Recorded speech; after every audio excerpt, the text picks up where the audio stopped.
What's up everyone, it's me, Retrovin, and I thought I'd be doing another video. This time it's actually going to be another gaming history video. If you guys remember, we did one a while ago, and I thought it would be pretty cool to do another one. This time we're going to be talking about obscure Sony devices, mainly like PlayStation systems. A lot of them only came out in Japan, hence why they're obscure. So I thought it'd be a cool thing to talk about, and give a little history lesson on it for those who are interested. Anyways, though, without further ado, let's get on to it. So the first system we'll be looking at is the Pocket Station. So the Pocket Station was basically a portable little add-on to the PlayStation that only came out in Japan. And it was mainly meant for little side mini games you can get for other games. So basically, in Crash Bandicoot Warped, as an example, you can get a little mini game through the actual game in the Japanese version only. Or in Spyro, they had a Japanese exclusive minigame with Sparks where you can actually like change the color of the dragonfly based on how you treat him in the game. It was kind of like the old pet trainer games from back in the day too. And you always hear people talk about how Sony never had an official mascot, but they actually did. They had a cat named Toro, and I'm pretty sure he's still their mascot in Japan, who became their mascot through the Pocket Station, actually, because his game made heavy use of it. And, you know, the Japanese people liked the cute cat who had his own little, it was kind of like a pet trainer kind of minigame, where you could, you know, let him walk around the house on the console, but in the game you could train him and do different other things. And it was really popular in Japan. He never caught up in America ever, but he did make appearances in American games such as PlayStation All-Stars and Street Fighter X Tekken as well later on. What I've come to learn is one notable game, one of the Final Fantasies, had a unaccessible chocobo minigame that utilized the Pocket Station. And that was how a lot of people knew, oh, there's this one thing that we can't have, because it was only in Japan. Most games don't have something like that, though. Like Spyro, you don't have like a little mini game thing that says, oh, you know, you can't do this, or with Crash either. Most were just extra things, but some games did go the extra mile with, you know, secret mini games that only Japanese players could use because of the Pocket Station. This one will be a quicker one than the other one because I don't really have much to talk about this one, but the Net Yorozi was basically kind of like Dreams, the video game, but if it was a console where players could actually make their own games on it. And if it was popular enough, it was put onto a little game pack that people could try, almost like a demo disc. Some actually became really big developers, so it was really good with like bringing new people in, but there's not really much else to say aside from that. It wasn't a major thing brought out to the public, but you know, if you wanted to back in the day, you could buy it online if you were a aspiring indie developer that wanted to make your own thing. And, you know, like I said, for some people, it actually gave them some good stuff. But yeah, neat little obscure thing that I don't really hear much people talk about. Now we move on to the PSX. So the PSX, not to be confused with the nickname for the PlayStation 1, was a DVR that was a mix of the PS2 and PS1. Because you could play both PS2 and PS1 games on the system, of course, but it also made for a DVR.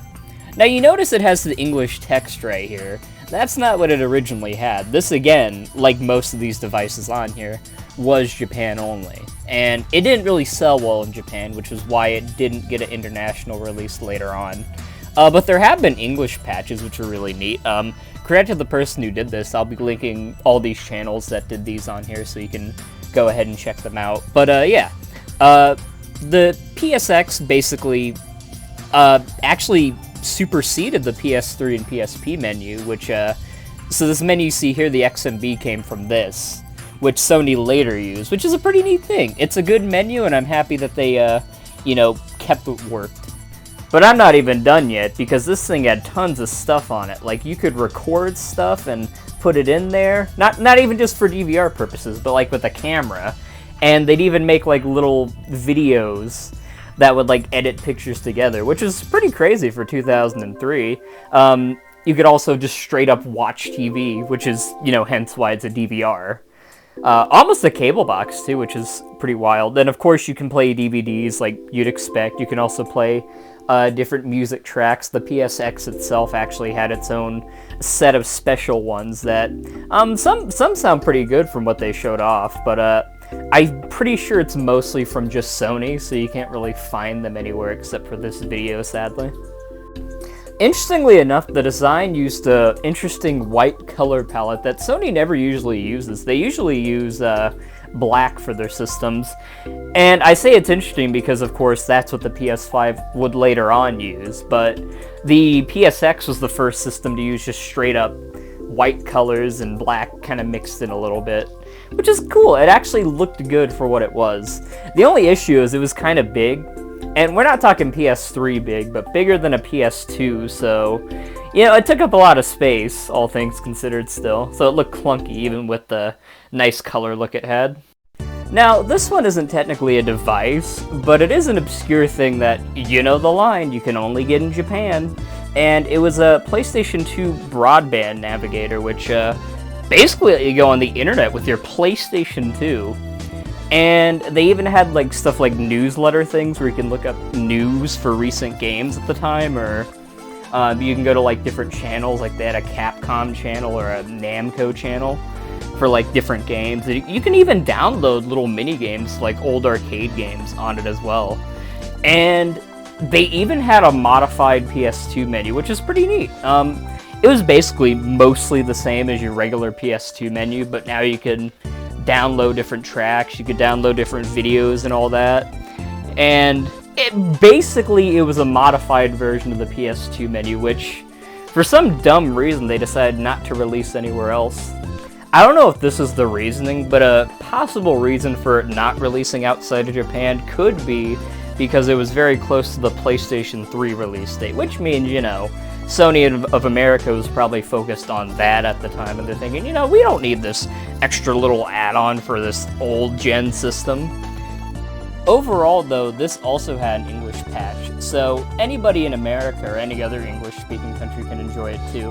And I heard there's other translations for different countries, so it's going international, so anything that was offline you can now enjoy anywhere as long as you got some kind of emulator. The PSP Go is basically a flip phone, but if it was a handheld.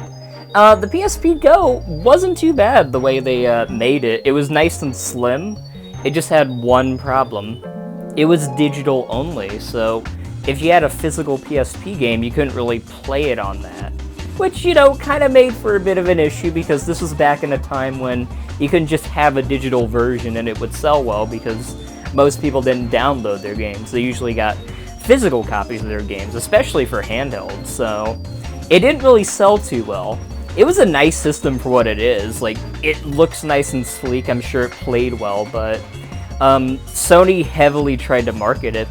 They also tried to heavily advertise the minis, which were basically indie kind of games for the PSP, and they used these to market it. That and also a few newer games that you could also play on your regular PSP. Minis you could also play too, but I digress. Basically, they were mostly just marketing games you didn't even need to play on it, and most people thought, well, what's the point of getting this new PSP when I got, you know, to be fair, a little bigger PSP, but, you know, one I already got. Most people didn't see the point of switching for one that had less features, even if it was more sleeker at the end of the day.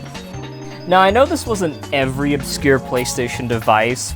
I know there are plenty more from like the PS3 and PS4 era that I could have shown, but I just kind of wanted to do a few that I knew of that I can give some cool facts on, and yeah. That is going to be about it for the video, though. I hope you guys enjoyed some of these little facts I gave, and yeah, that's going to be it for the video. Have yourselves a good one, and I'm out. Peace.